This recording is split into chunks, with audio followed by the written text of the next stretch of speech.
আজকে আমরা যে বিষয়টা নিয়ে আলোচনা করব সেটা হচ্ছে তথ্য যোগাযোগ প্রযুক্তি।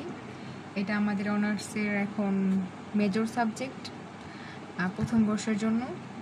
তো আমাদের এবার ইনকোর্স পরীক্ষায় নারায়ণগঞ্জ সরকারি মহিলা কলেজের ইনকোর্স পরীক্ষায় ইউনিট 1 এবং ইউনিট 2 দেওয়া হয়েছে। তো আজকে আমি ইউনিট 1 নিয়ে আলোচনা করব। ইউনিট 1-এর সবগুলো তো এক ভিডিওতে আলোচনা করা যায় না, এই জন্য আমি হাফ অর্ধেক আলোচনা করবো, বাকি অর্ধেক নেক্সট ভিডিওতে তোমরা আলোচনা পাইবা। এটার বেশিরভাগ তোমরা এমনি পারবা, আমার না বললেও হবে। তারপর আমি তোমাদের হেল্পের জন্য জাস্ট বলতেছি।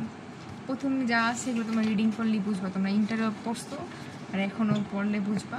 তবে এখানে হয়তো বা কিছু কিছু জিনিস তোমরা না বুঝতে পারো, যেগুলো আমি মার্ক করে রাখছি ওগুলো আমি জাস্ট ব্যাখ্যা দিব। ডেটা ম্যানেজমেন্ট, তুমি তথ্য যেভাবে সংগ্রহ করবা, মানে কিভাবে সংগ্রহ করবা, কিভাবে সংরক্ষণ করবা, এরপরে এটা কিভাবে মানে রাখবা, একটা গুছায় রাখার ব্যাপার স্যাপার আছে না, এটা কি বলা হয় ডেটা ম্যানেজমেন্ট। বা কোথায় দিবা, কেমনি কী করবা, এটা সব কিছুই অ্যানালাইজ করা বা সব কিছু দেখাশোনা করা কি বা রাখা কি হচ্ছে ডেটা ম্যানেজমেন্ট। ডিজিটাল সাক্ষরতা, অনলাইন প্ল্যাটফর্মে যতগুলো প্ল্যাটফর্ম আছে অনলাইনের, তারপরে ডিভাইস আছে, সেগুলো যে ইউজ করার যে একটা ক্ষমতা বা ইউজ করার যে একটা দক্ষতা, সেটা কি বলা হয় ডিজিটাল সাক্ষরতা। মানে তুমি যে মোবাইল ফোন ইউজ করতে পারো, অনেকে পারে না, অনেকে অনেক ওয়েবসাইট ইউজ করতে পারে না, ঠিক আছে, অনেক অ্যাপস চালাইতে পারে না, তো এইগুলা সব জানতে হবে। এই জিনিসগুলোকে জানাকেই বলা হয় ডিজিটাল সাক্ষরতা। ই গভর্নমেন্ট বা ই ব্যবসা, ওই যে অনলাইনে বিজনেস, অনলাইনে লেনদেন করা, এটাকেই হচ্ছে ই গভর্নমেন্ট বা ই ব্যবসা।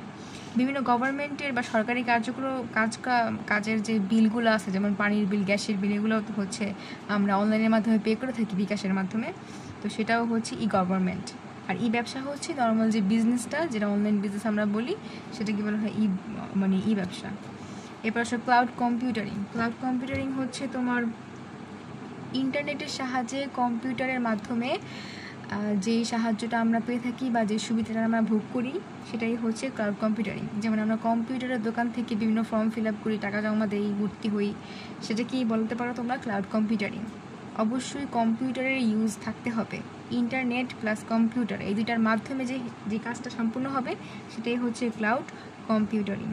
এরপর উদীয়মান প্রযুক্তি। উদীয়মান প্রযুক্তি হচ্ছে যেমন এআই, তারপরে হচ্ছে তোমার চ্যাট জিটিপি, এগুলোকে তুমি বলতে পারো উদীয়মান প্রযুক্তি, যেগুলো হচ্ছে তোমার ধীরে ধীরে সামনে আরও ডেভেলপড হবে আর আমরা যেগুলো পাবো নতুনভাবে, এই জন্য এগুলোকে বলা হচ্ছে উদীয়মান প্রযুক্তি। আচ্ছা, তথ্য যোগাযোগ প্রযুক্তির উপাদান সমূহ এগুলো তোমরা একবার দেখলেই পারবা। এদিকে যা আছে গুরুত্ব, বিশ্লেষণ, সুবিধা অসুবিধা, সব কিছু তোমরা একবার দেখলেই পারবা। আমি যেটা প্রবলেম শুধুমাত্র সেটাই বলতেছি। নেক্সট হচ্ছে ডেটা। ডেটা বা উপাত্ত, এটা কি? এটা হচ্ছে যেমন ধরো যে তুমি পরীক্ষায় সর্বমোট 700 নাম্বার পাইলা, এটা হচ্ছে তোমার উপাত্ত, মানে একটা নর্মাল উপাত্ত।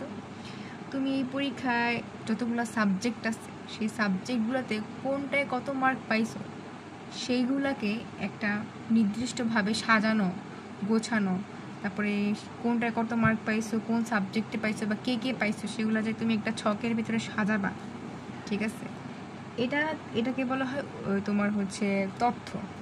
মানে তুমি যে একটা সুন্দর করে সাজাইছো বা একটা ডিসিপ্লিন মেনটেন করছো, সেটা হবে তথ্য। আর যদি তুমি না সাজায় থাকো, শুধুমাত্র নর্মাল একটা ডেটা থাকে বা নর্মাল তুমি কত মার্ক পাইলে আর তোমার ফ্রেন্ড কত মার্ক পাইলো, এটা হবে উপাত্ত, ঠিক আছে। উপাত্তের সাহায্যেই তথ্য তৈরি করা হয়, উপাত্তের সাহায্যে তথ্য তৈরি করা হয়। আচ্ছা, এখন তুমি বলতে পারো উপাত্ত কত প্রকার? উপাত্ত 2 প্রকার, একটা হচ্ছে নিউম্যারিক উপাত্ত, একটা হচ্ছে নন নিউম্যারিক উপাত্ত। আচ্ছা, নিউম্যারিক উপাত্ত কি? নিউম্যারিক উপাত্ত মানে হচ্ছে সকল প্রকারের সংখ্যা, সেগুলোকে বলা হয় নিউম্যারিক উপাত্ত। আর নন নিউম্যারিক হচ্ছে গিয়ে যেগুলো সংখ্যা বাদে যা আছে, মানে বিভিন্ন লেখা, ছবি, ভিডিও, এগুলোকে বলা হয় নন নিউম্যারিক উপাত্ত। আচ্ছা, এই নিউম্যারিক আর নন নিউম্যারিকের আরও কিছু প্রকারভেদ আছে, সেগুলো আমি তোমাদের নিচে ছকে দেওয়া আছে। সেটা হচ্ছে ডাটা, নিউম্যারিক, নন নিউম্যারিক। নিউম্যারিকে আছে ইন্টিজার আর ফ্লোটিং পয়েন্ট। আচ্ছা, ইন্টিজার মানে কি? ধনাত্মক, ঋণাত্মক, শূন্য এই টাইপের সংখ্যাগুলোকে বলা হয় ইন্টিজার সংখ্যা। ঠিক আছে, কোনো দশমিক সংখ্যা হলে হবে না, দশমিক সংখ্যা কখনো ইন্টিজার নাম্বার হয় না। এবার হচ্ছে ফ্লোটিং পয়েন্ট, হচ্ছে দশমিক সংখ্যা। এগুলোর ভিতরে আবার তুমি এই সংখ্যাগুলো ইউজ করতে পারবে না। তাহলে নিউমেরিক কয় প্রকার? 2 প্রকার। আর এরপরে আসি আমরা নন নিউমেরিক। নন নিউমেরিকও 2 প্রকার, ক্যারেক্টার অর স্ট্রিং আর অবজেক্ট। অবজেক্ট হচ্ছে পিকচার, গ্রাফ, অডিও, ভিডিও, এগুলোকে বলা হয় তোমার হচ্ছে অবজেক্টিভ টাইপের নন নিউমেরিক ডাটা। আর ক্যারেক্টার হচ্ছে বিভিন্ন লেখা।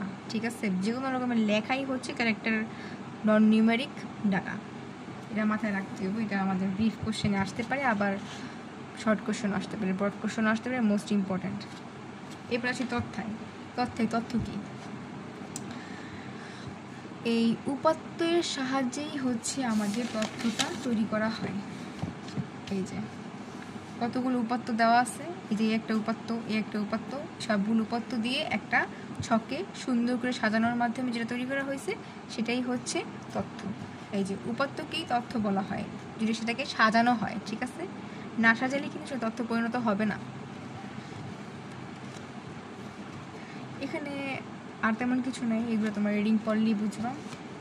এদিকেও সেম তথ্য উপাত্তের মাঝে পার্থক্য দেওয়া আছে ছক আকারে, এগুলো তোমরা তোমাদের বইয়ের রিডিং পড়লে বুঝতে পারবা, সমস্যা হবে না।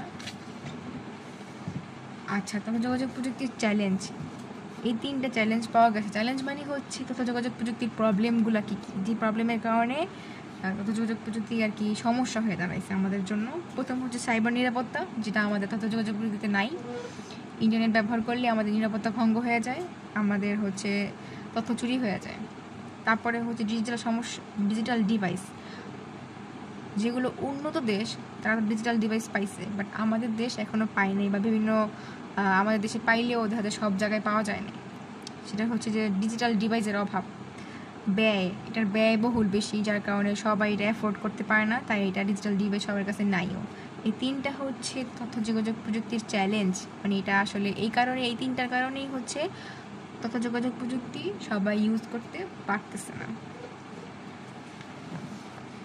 বাকিগুলো তোমার রিডিং করলেই বুঝতে পারবা।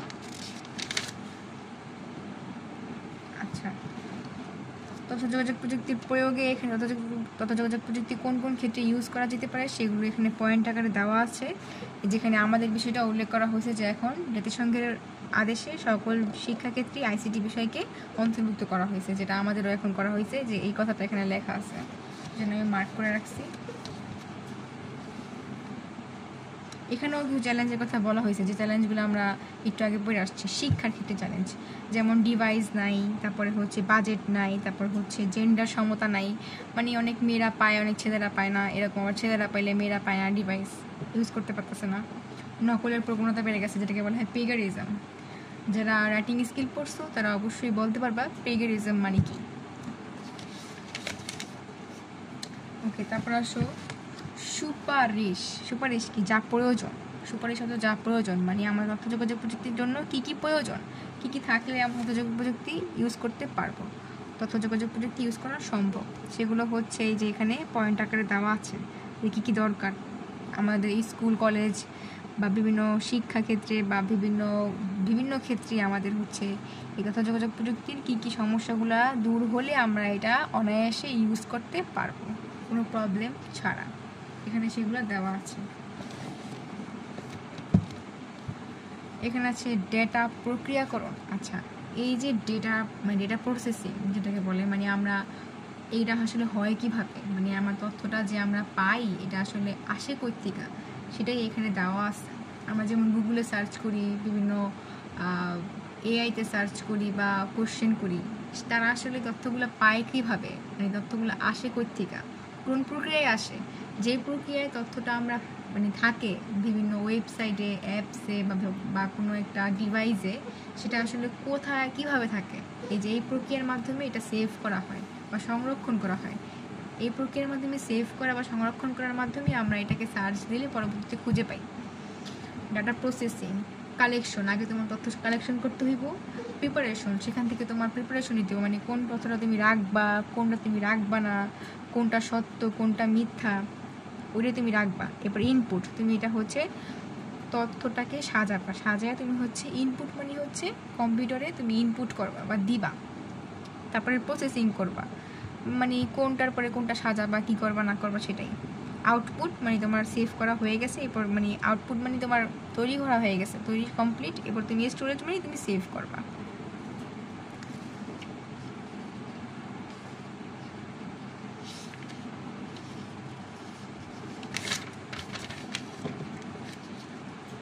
তারপরে আসি আমরা কম্পিউটারে। এর আগে যা যা আছে সবগুলো তুমি একবার করে রিডিং পড়লেই বুঝতে পারবা। কম্পিউটার, এখানে কম্পিউটার শব্দের অর্থ দেওয়া আছে যেটা হচ্ছে গণনাকারী, যেটা আমরা সবাই জানি, বাট কম্পিউটার কি তৈরি করছে সে তার নাম এখানে দেওয়া নেই। আচ্ছা, গঠন ও কাজের প্রকৃতি অনুসারে শ্রেণীবিভাগ 3 ভাগে ভাগ করা হয়েছে কম্পিউটারকে, অ্যানালগ, ডিজিটাল, হাইব্রিড। আচ্ছা, অ্যানালগ কম্পিউটার কোনগুলা? আচ্ছা, আমি মনে করাই দিই, আমরা ছোটোবেলা একটা মুভি দেখছিলাম যেটা হচ্ছে কোই মিল গয়া, ঋতিক রোশনের। এর ভিতরে জাদু যে ছিল, আমাদের জাদু, ওই জাদুটাকে যেই কম্পিউটারের মাধ্যমে আনা হয়েছিল দুনিয়াতে, সেই কম্পিউটার হচ্ছে অ্যানালগ কম্পিউটার। ওকে, এই অ্যানালগ কম্পিউটার সম্পর্কে, এই অ্যানালগ কম্পিউটার কোথায় ইউজ হয়? আচ্ছা, অ্যানালগ কম্পিউটার কীভাবে চলে? এটা আসলে সিগন্যালের মাধ্যমে চলে, ঠিক আছে, বৈদ্যুতিক সংকেতের মাধ্যমে এটা চলে। আর হচ্ছে এটা কোথায় ব্যবহৃত হয়? মোটর গাড়ি, স্পিড বোট, স্লাইড রুল, ঠিক আছে, তারপরে হচ্ছে মহাকাশযান, গাড়ি, উড়োজাহাজ, দেখবা যে প্লেন চালায় না, বিভিন্ন মুভিতে দেখায় যে কোন প্লেনটা কোন জায়গায় আছে, ঠিক আছে, ওইটা। আচ্ছা, তোমরা তো ওই যে আগে একটা অনেক গেম খেলতা না, গেমটা তো আমার কাছে নাই, ওই গেমের ভিতরে যে ডিসপ্লেটা ছিল ওইটা হচ্ছে অ্যানালগ ডিসপ্লে, পিঙ্ক কালার ছিল, হাত দিয়ে খেলা যেত। যাই হোক, তোমরা যদি দেখা থাকো তাহলে বুঝবা। এই হচ্ছে অ্যানালগ কম্পিউটার। তারপরে আসো ডিজিটাল কম্পিউটার। ডিজিটাল কম্পিউটার কি? এটা হচ্ছে তোমার বাইনারি প্রক্রিয়ায় চলে। বাইনারি সংখ্যা তো সবাই আমরা জানি, 0 এবং 1। এই বাইনারি প্রক্রিয়ায় ডিজিটাল মানে বাইনারি সংখ্যার মাধ্যমেই হচ্ছে এই কম্পিউটারটা চলে, ঠিক আছে, বা সিগন্যাল আদান প্রদান হয়, তাই এটাকে ডিজিটাল কম্পিউটার বলা হয়। এটা হচ্ছে অনেক শক্তিশালী আর এটার ক্ষমতাও বেশি। এরা 100% পারফেক্ট উত্তর বা 100% পারফেক্ট জবাবটা আমরা পাই এখান থেকে। বাট এই যে কম্পিউটারটা আছে, এখান থেকে আমরা 100% পারফেক্ট যেই তথ্যটা সেটা আমরা পাবো না, ঠিক আছে, এটার ভিতরে একটু ত্রুটি আছে। এখানে বলছে সূক্ষ্ম তা তুলনামূলক কম, ঠিক আছে, আর এটার ভিতরে সূক্ষ্মতা 100%, মানে তুমি যা পাইবা একদমই একুরেটই পাইবা, ঠিক আছে, যে কোনো তথ্য। এবার আসো হাইব্রিড কম্পিউটার। আচ্ছা, এই হাইব্রিড কম্পিউটার কিন্তু অনেক দামি কম্পিউটার। এটা কিন্তু হচ্ছে ডিজিটাল আর অ্যানালগ কম্পিউটারের মিক্সিং, দুটা মিললেই এটা তৈরি হয়েছে, ঠিক আছে। এই হাইব্রিড কম্পিউটার কোথায় ইউজ করা হয়? এটা হচ্ছে যখন ওই যে মুভিতে দেখি না, ওই যে হসপিটালে হার্টবিট, তারপরে হচ্ছে তাপমাত্রা, বিভিন্ন এইসব ক্ষেত্রেই হচ্ছে এটা হাইব্রিড কম্পিউটারটা ইউজ করা হয়। এছাড়াও পারমাণবিক বিদ্যুৎ কেন্দ্রে, ক্ষেপণাস্ত্র নিয়ন্ত্রণে, এইসব ক্ষেত্রে এই ধরনের দামি কম্পিউটার এবং শক্তিশালী কম্পিউটার ইউজ করা হয়। নর্মাল ক্ষেত্রে এইসব কম্পিউটার ইউজ করা হয় না। আচ্ছা, এই ডিজিটাল অ্যানালগ কম্পিউটারের সমন্বয়ে হাইব্রিড কম্পিউটার তৈরি হয়। হাইব্রিড কম্পিউটার কিন্তু অ্যানালগ প্রক্রিয়ায় সব কিছু গ্রহণ করে আর ডিজিটাল আকারে সব কিছু মানে প্রদান করে, ঠিক আছে। এটা কিন্তু সেন্সর আছে, মানে সেন্সরের কারণে এটা তাপমাত্রা বা ঠান্ডা এগুলো সব অনুভব করতে পারে এই কম্পিউটার, ঠিক আছে। এখানে দেওয়া আছে কোন কোন ক্ষেত্রে, যে মিসাইল, সমরাস্ত্র, তারপরে বৈজ্ঞানিক গবেষণা, নভোযান, রাসায়নিক দ্রব্যের গুণাগুণ নির্ণয়, এইসব ক্ষেত্রে কি এই কম্পিউটারটা ইউজ করা হয়। এটা অনেক সেন্সিটিভ, ঠিক আছে, শরীরের তাপমাত্রা, তারপরে হচ্ছে রোগীর রক্তচাপ, সব কিছু এগুলা নিয়ন্ত্রণ করতে পারে, এগুলো বুঝতে পারে, ঠিক আছে, যে কার কি অবস্থা কী আছে। এখানে আবার হচ্ছে ডিজিটাল অ্যানালগের পার্থক্য দেওয়া আছে, এটা পড়লে তোমরা বুঝতে পারবা। এরপরে যেগুলো আছে আয়তন এবং আকারে কম্পিউটারের ব্যাখ্যা, এগুলো হচ্ছে আমার নেক্সট ভিডিওতে করব। বর্তমানে এতটুকুই ছিল, সবাই এতটুকুই পড়ো।